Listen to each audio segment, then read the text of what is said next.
प्रिय विद्यार्थियों नमस्कार। मेरा नाम प्रीतम सिंह शेखावत है। आप इस कक्षा को YouTube channel Hindi with Pritam Singh Shekhawat पर देख रहे हैं।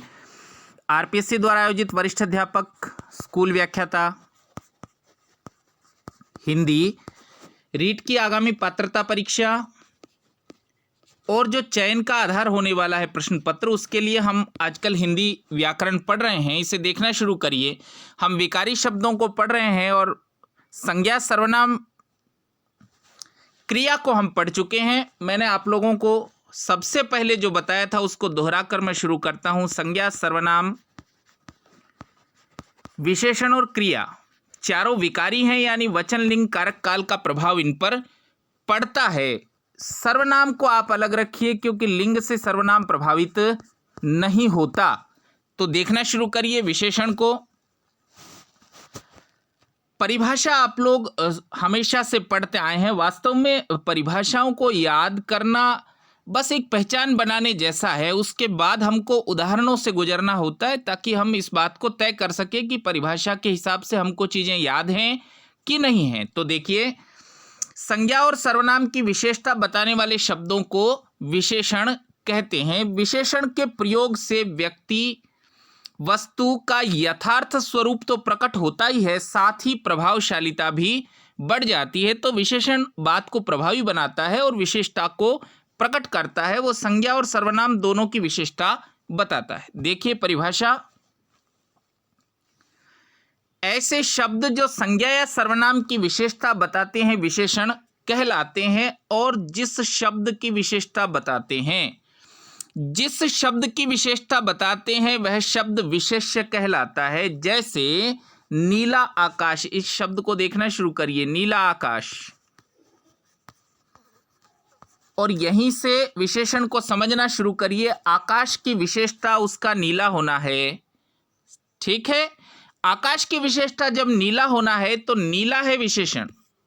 जो विशेषता बताता है उसे हम कहते हैं विशेषण, और जो जिसकी विशेषता बताई जाती है उसे हम कह देते हैं विशेष्य,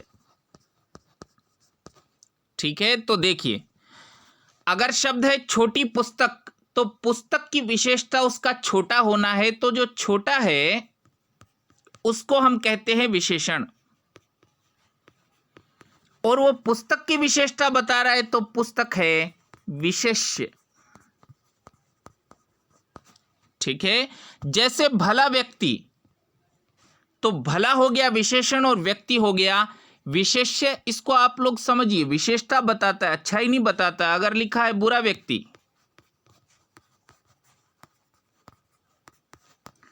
तो बुरा हो गया विशेषण और व्यक्ति हो गया विशेष्य। समझ रहे? वो विशेषता बताता है, अच्छा ही नहीं बताता। तो अच्छा होना भी विशेषण है और बुरा होना भी विशेषण है। तो देखिए, नीला, छोटी, भला शब्द विशेषण है। आकाश, पुस्तक और व्यक्ति विशेष्य है। ये बात हम कर चुके हैं। अब देखिए विशेषण के प्रकार। विशेषण कितने प्रकार के होते हैं? कभी कभी परीक्षा में इस तरह के विकल्प भी बनाए जाते हैं, 5, 6, 3, 4 इस तरह विकल्प बना दिए जाते हैं। तो आप लोगों को नाम याद रखने पड़ते हैं, संख्या आप लोग याद रखिए। विशेषण 5 प्रकार के होते हैं। उन प्रकारों पर बहुत प्रश्न पूछे जाते हैं, देखना शुरू करिए। और वो जो प्रकार हैं विशेषण के, वो जरा भी आपस में मिलते जुलते नहीं है। तो आपको कोई कंफ्यूजन, कोई झमेला वहां हो नहीं सकता है। गुणवाचक विशेषण पहला प्रकार है, गुण से संबंधित विशेषता बताता है। संख्यावाचक विशेषण संख्या से संबंधित विशेषता बताता है। परिमाणवाचक विशेषण, इन दोनों को हम अंतर करेंगे। परिमाण माप या तोल का होता है और संख्या गिनी जाती है। कुछ चीजें गिनी जाती हैं, जब वो गिनी जाती हैं तो हम उसे संख्यावाची विशेषण कहते हैं। जब वो मापी या तोली जाती है तो इसे हम परिमाणवाचक विशेषण कहते हैं। संकेतवाचक विशेषण, इसका दूसरा नाम आप यहां भी मेंशन कर सकते हैं, याद भी रख सकते हैं, सार्वनामिक विशेषण। असल में वो सर्वनाम है, विशेषण की तरह प्रयुक्त होता है, उसे हम सार्वनामिक विशेषण या संकेतवाचक विशेषण कहते हैं। परीक्षा में अधिकांश सवाल आपको विशेषण के इस बिंदु पर मिलेंगे। और व्यक्तिवाचक विशेषण, तो ये 5 प्रकार है व्यक्तिवाचक संज्ञाओं से जो बनता है उसे व्यक्तिवाचक विशेषण कहते हैं। अब देखिए गुणवाचक विशेषण।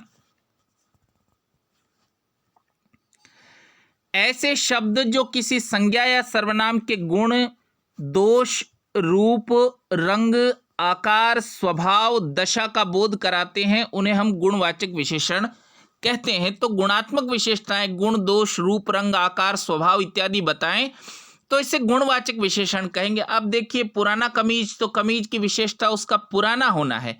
हर बार जब आप विशेषण पढ़ें तो इस बात को दोहराते चलिए। काला कुत्ता, तो कुत्ता की विशेषता उसका काला होना है। मीठा आम, तो आम की विशेषता उनका मीठा होना है। तो देखिए जैसे लिखा हो ऊंचा मकान, मकान की विशेषता उसका ऊंचा होना है। और ऊंचा किस तरह की विशेषता है? गुणात्मक विशेषता। ऊंचा कोई संख्या नहीं है, ऊंचा कोई परिमाण नहीं है, ऊंचा कोई सर्वनाम नहीं है, ठीक है, तो इसलिए गुणवाचक विशेषण है। समझ रहे? नकारात्मक बोध से भी बातों को समझिए। जैसे लिखा हो ईमानदार व्यक्ति, तो व्यक्ति की विशेषता उसका ईमानदार होना है। समझ रहे? अब देखिए ईमानदार कोई संख्या नहीं है तो ये संख्यावाची विशेषण नहीं हो सकता। कोई परिमाण नहीं है, माप या तोल नहीं है तो परिमाणवाचक नहीं हो सकता। ईमानदार कोई सर्वनाम भी नहीं है इसलिए संकेतवाचक नहीं हो सकता। और ईमानदार व्यक्तिवाचक संज्ञा से नहीं बना है इसलिए व्यक्तिवाचक विशेषण भी नहीं हो सकता।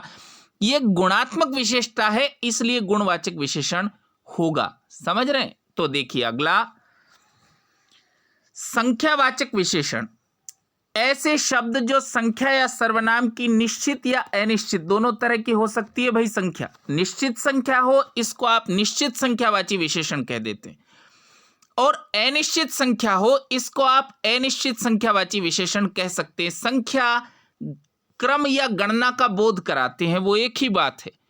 संख्या क्रम या गणना का बोध कराते हैं, इसे आप संख्यावाचक विशेषण कहते हैं। 2 प्रकार के हैं। किस किस तरह के? जब वो निश्चित संख्या का बोध कराता है तो निश्चित संख्यावाचक विशेषण कहलाता है। अब देखिए इस बात को समझिए। जब आप विशेषण के शब्द पढ़ते हैं, जहां कहीं भी आप विशेषण के शब्द पढ़ें, इस पुस्तक में पढ़ रहे हैं, साथ विशेष्य लगाइए। लिखा है एक, तो एक आदमी ऐसा लगाइए। अब आपको ज्यादा स्पष्ट होगा। आदमी की विशेषता उसका एक होना है, और आदमी चूंकि गिना जाता है, तोला या मापा नहीं जाता। समझ रहे हैं? तो आप इसको संख्यावाची विशेषण कहेंगे। जो चीजें गिनी जा सकती हैं वो संख्यावाची विशेषण हैं। इस बात को याद रखिए। देखिए हर बार मैं इसी विशेष्य से इसको स्पष्ट करूंगा। दूसरा आदमी,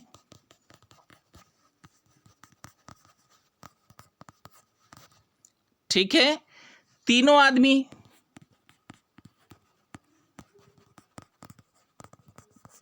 चौगुने आदमी,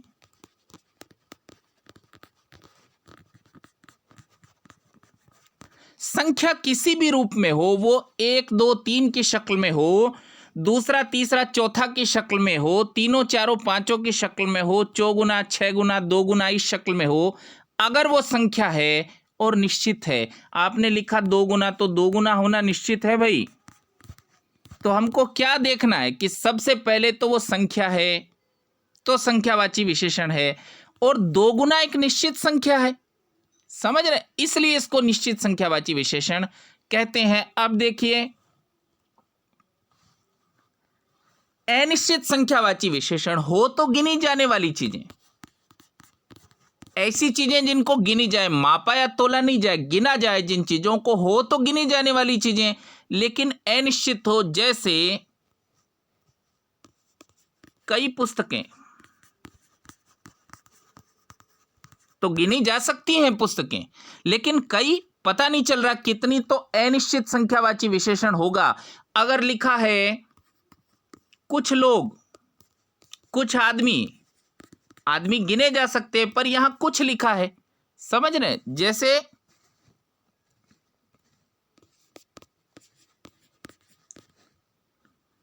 जैसे आपने लिखा हो बहुत गायें, गिना जाने वाला मामला है। बहुत गाय, गाय गिनी जा सकती हैं। अगर आपने लिखा होता 3 गाय, 1000 गाय, दोगुनी गाय, तो हम इसको निश्चित संख्यावाची कहते। है तो संख्यावाची क्योंकि गाय गिनी जाएंगी। ये विशेष्य पर निर्भर करता है, इसको समझिएगा, विशेष्य पर निर्भर करता है। विशेष्य किस तरह का है उस पर निर्भर करेगा कि संख्यावाची विशेषण में लेंगे आप, परिमाणवाचक में लेंगे। बहुत गाय हैं तो आप इसको अनिश्चित परिमाणवाची विशेषण कहिए, यही मूल बात है, इसको समझिए। अगला देखिए परिमाणवाचक विशेषण और दोनों में अंतर स्थापित करिए। ऐसे शब्द जो किसी वस्तु, पदार्थ या जगह की मात्रा, तोल या माप का बोध कराते। देखिए संख्या की कोई बात नहीं है यहां बात है मात्रा की, तोल की या माप की, वे परिमाणवाचक विशेषण कहलाते हैं। इसके वही 2 उपभेद हैं। निश्चित परिमाणवाचक, अगर निश्चित है, आपने कहा 2 लीटर तेल, ये भी एक पहचान हो सकती है। ये लीटर, मीटर, किलो, ये भी एक पहचान हो सकती है, पर काम चलाऊ पहचान है, काम चलाऊ पहचान है। आप तो इस बात को समझिए कि तेल गिना जाता है क्या? तेल तो मापा या तोला जाता है। जब वो मापा या तोला जाता है तो कभी संख्यावाची नहीं हो सकता, वो निश्चित रूप से परिमाणवाचक होगा। और 2 लीटर एक निश्चित संख्या है। आप 2 लीटर तेल कह रहे हैं तो निश्चित है, इसलिए निश्चित परिमाणवाचक विशेषण है। आपने कहा होता थोड़ा सा तेल, तो थोड़ा हो या बहुत हो, बात तो परिमाणवाचक है, मापा या तोला जाएगा। थोड़ा या बहुत कितना भी हो, मापा या तोला जाएगा, इसलिए परिमाणवाचक है। ठीक है। और अनिश्चित है, थोड़ा सा मालूम नहीं कितना सा, इसलिए हम इसको अनिश्चित परिमाणवाचक कहते हैं। इसको अंतर स्पष्ट करिए। ये परिभाषाओं के बारे में नहीं है, बिल्कुल पहचानने के बारे में है। ठीक है, तो देखिए अगर आपने कहा है 5 किलो, आपने लिखा है 5 किलो चीनी,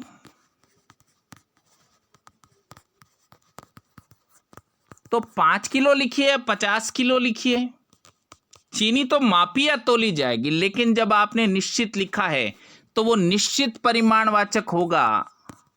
एक संख्या आपने निश्चित कर दी है तो निश्चित परिमाणवाचक होगा। आपने लिखा है 3 मीटर, विशेष्य लगा कर देखना, ज्यादा स्पष्ट होगा आपको। 3 मीटर कपड़ा,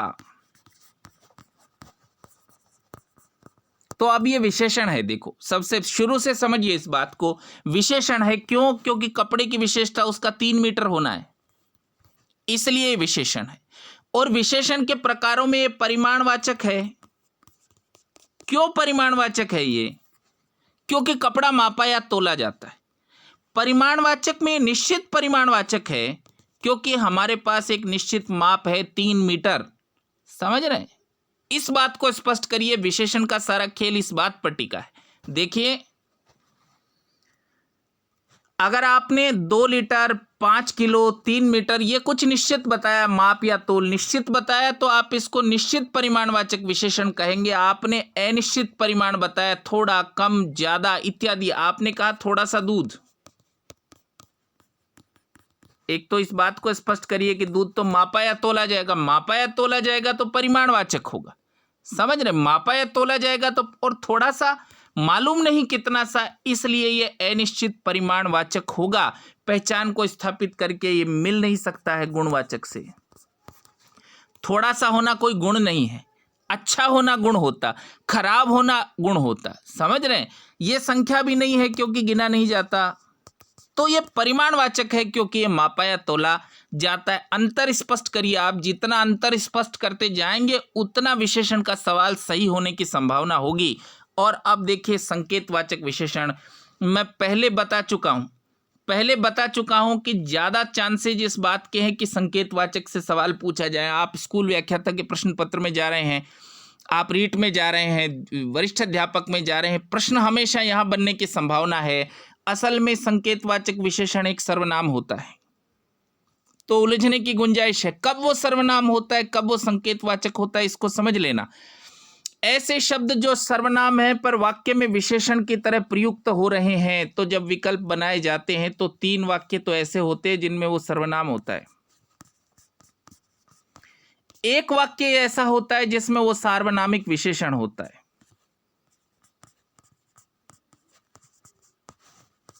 समझ रहे हैं? तो कब वो सर्वनाम होता है, कब वो सार्वनामिक विशेषण होता है, इसको स्पष्ट करना जरूरी है। देखिए, जब वो संज्ञा की विशेषता प्रकट करता है तो इसको संकेतवाचक विशेषण या सार्वनामिक विशेषण कहते हैं।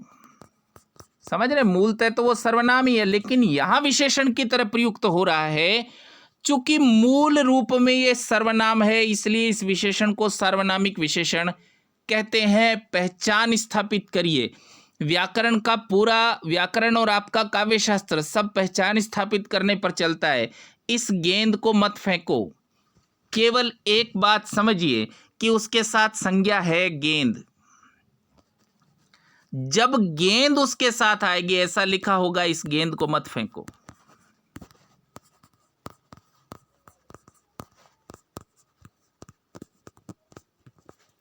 तो आपको देखना है संज्ञा साथ लगी हुई है। जब संज्ञा साथ लगी हुई हो, इसको सार्वनामिक विशेषण कहना है। और सर्वनाम कब कहना है, इसको समझिए। अगर मैंने कहा होता इसे मत फेंको, कोई संज्ञा नहीं, संज्ञा के स्थान पर प्रयुक्त होता है तब वो सर्वनाम है। जब वो संज्ञा की विशेषता बताने के लिए प्रयुक्त होता है तब वो सार्वनामिक विशेषण है। इसको स्पष्ट करिए, हर बार इसको स्पष्ट करिए। देखिए, उस पुस्तक को पढ़ो, पुस्तक साथ है, पुस्तक एक संज्ञा है। जब संज्ञा की विशेषता बता रहा हो तो अब आप उसको संकेतवाचक या सार्वनामिक विशेषण कहिए। अगर आपने कहा होता उसे पढ़िए, संज्ञा के स्थान पर हिंदी की पुस्तक पढ़िए ऐसा नहीं लिखा है, ऐसा लिखा है उसे पढ़िए, तब वो सर्वनाम होता। इसी बात पर आपका प्रश्न टिका हुआ है। देखिए, कोई सज्जन आए हैं तो सज्जन साथ है लगा हुआ, समझ रहे हैं? संज्ञा है, वो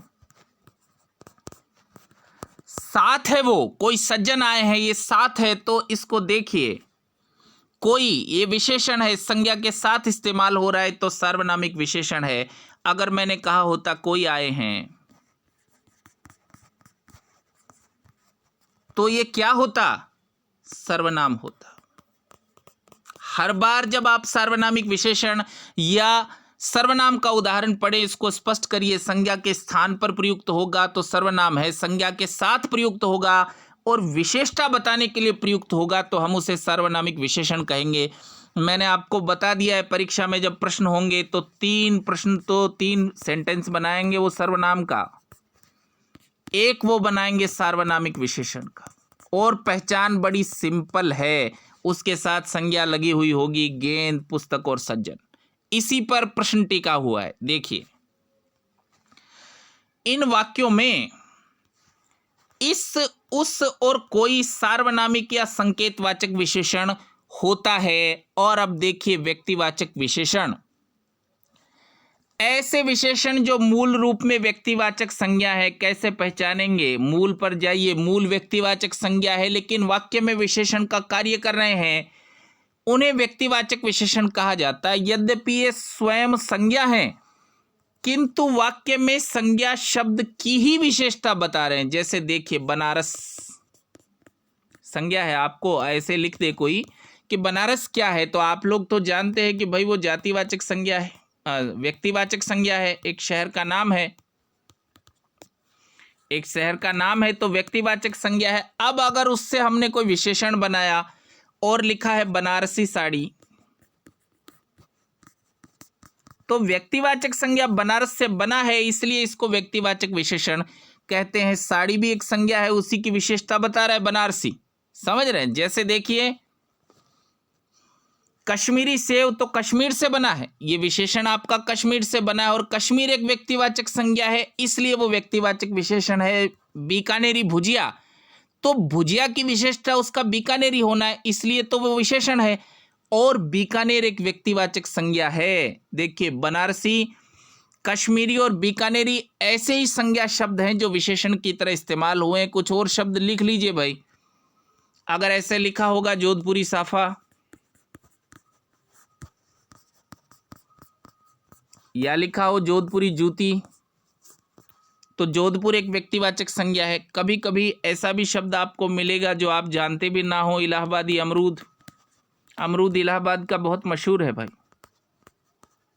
समझ रहे हैं ना। ये 2 शब्द इसके साथ और मेंशन कर लीजिए। हम जितने उदाहरणों से गुजरेंगे उतने अधिक स्पष्ट होते जाएंगे। और देखिए प्रविशेषण,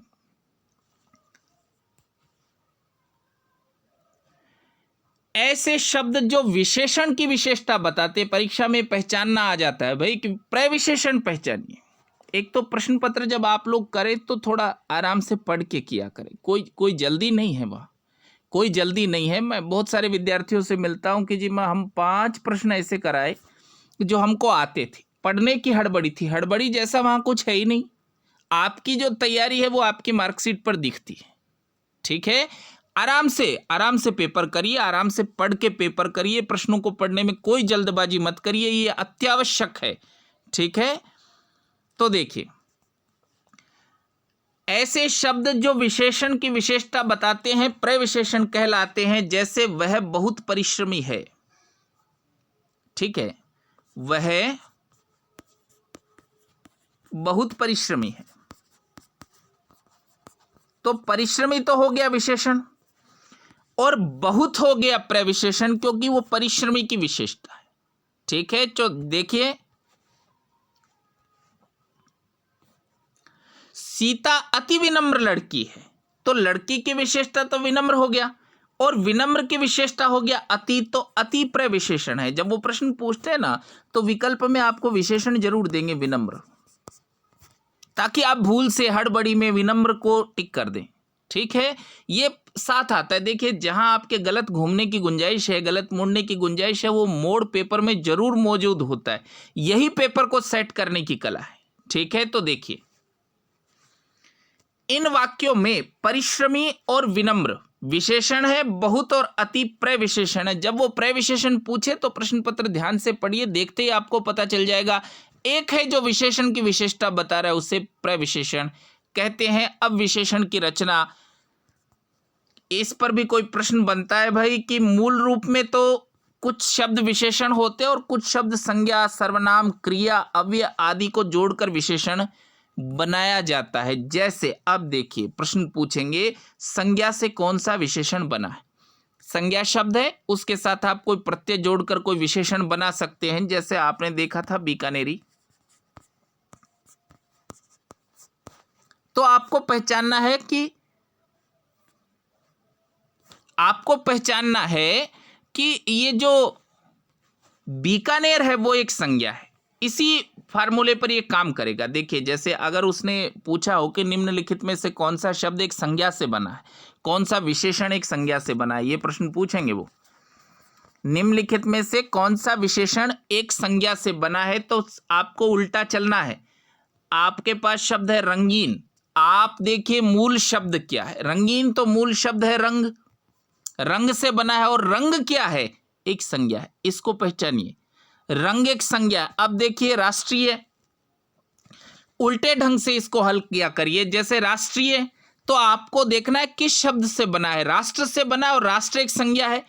स्वर्णिम स्वर्ण से बना है और स्वर्ण एक संज्ञा है। बनारसी, बनारस से बना है और बनारस एक संज्ञा है। जयपुरिया, जयपुर से बना है और जयपुर एक संज्ञा है। जब तक आप इस फार्मूले को इस्तेमाल नहीं करेंगे तब तक प्रश्न आपके लिए कठिन बना रहेगा, तब तक प्रश्न आप लोगों के लिए कठिन बना रहेगा। उल्टे ढंग से चाबी लगाइए। देखिए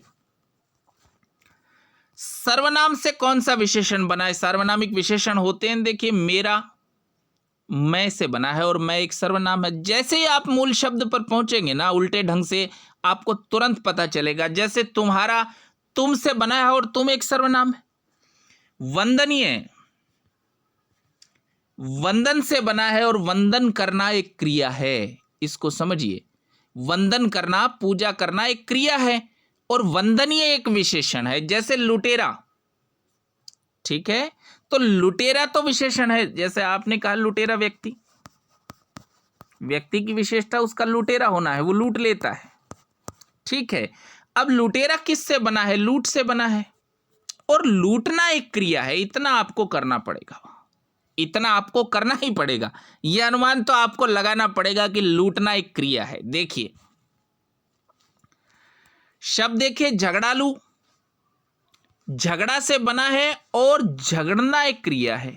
ऐसे समझिएगा इसको, क्रिया के संबंध में याद रखिएगा, उसको बनाकर देखिए कि झगड़ना एक क्रिया है इसलिए एक क्रिया से बना है। ठीक है, तो देखिए अव्यय से बाहरी, तो बाहर एक अव्यय है।